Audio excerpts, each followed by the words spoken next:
Hello everyone and welcome to my YouTube channel. I go by the name of Reckless for Christ and I'm hitting you with my second rain check video. And before I get into today's Royal Ruby, I'm going to first start off with scripture. And today I'll be reading from the book of 1 Samuel chapter 1 verse 19. And it says, "Early the next morning they arose and worshiped before the Lord and then went back to their home at Ramah." I'm going to call him Elk for short. Elk, because I can't pronounce his name, lay with Hannah, his wife, and the Lord remembered her. And today's Royal Ruby is the king remembered her. Now, of course, I'm going to give you some background as to what's happening now in our text. So there's a man by the name of, I'm going to call him Elk for short. He has two wives. One wife, her name is Peninnah, and the other is Hannah.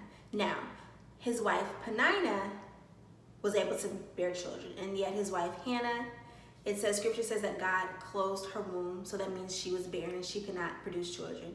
And because of this, Peninnah would always make fun of Hannah to the point where she wouldn't eat at times. And scripture even says that when Elk would bring back sacrifices of the meat, he would give portions to Peninnah and the children that she had for him, but he would give double portions to Hannah because he loved her. So Hannah is to the point where she's just constantly crying out to God and just asking for a son, for a child. And she goes to the temple and the priest Eli is there and he sees her. At first he thinks she's drunk. He's like, okay, this lady's over here drunk, because she was praying in her heart, but her mouth was moving, but there were no words coming out. He's like, all right, this lady is drunk. Like, it's too early for this. And she goes on to tell Eli that I haven't been drinking anything. It's like I'm praying out to God.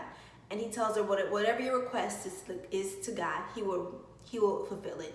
And so in verse 19, we go to the point where Elk and Hannah are intimate. And then verse 20 says that later on, she eventually has a son by the name of Samuel. So I titled this rain check, "The King Remembered Her," because God doesn't forget when we request something. And I'm saying that God didn't forget Hannah. He's not like, oh yeah, I knew I forgot something. You know what, Hannah, I forgot to give Hannah a child. Let me go ahead and remember Hannah. No.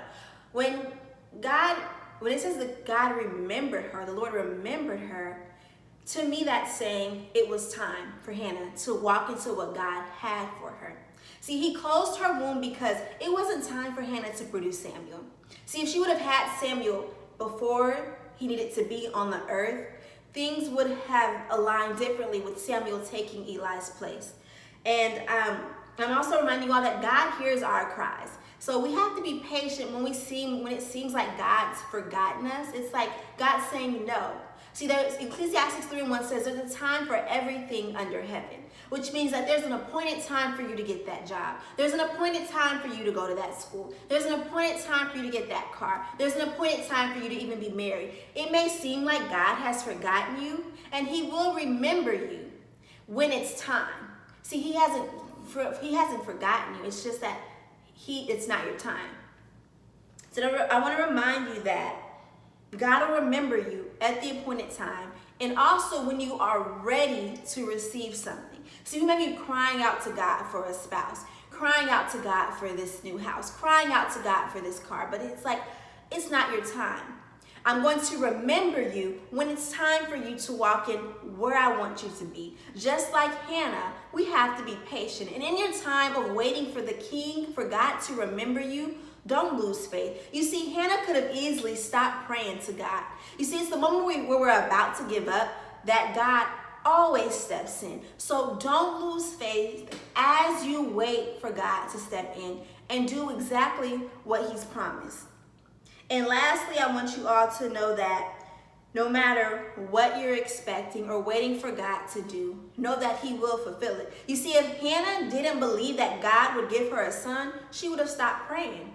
She'd been like, you know what, this isn't going to happen. I've been waiting for this amount of time. If God hasn't done it now, he's not going to do it.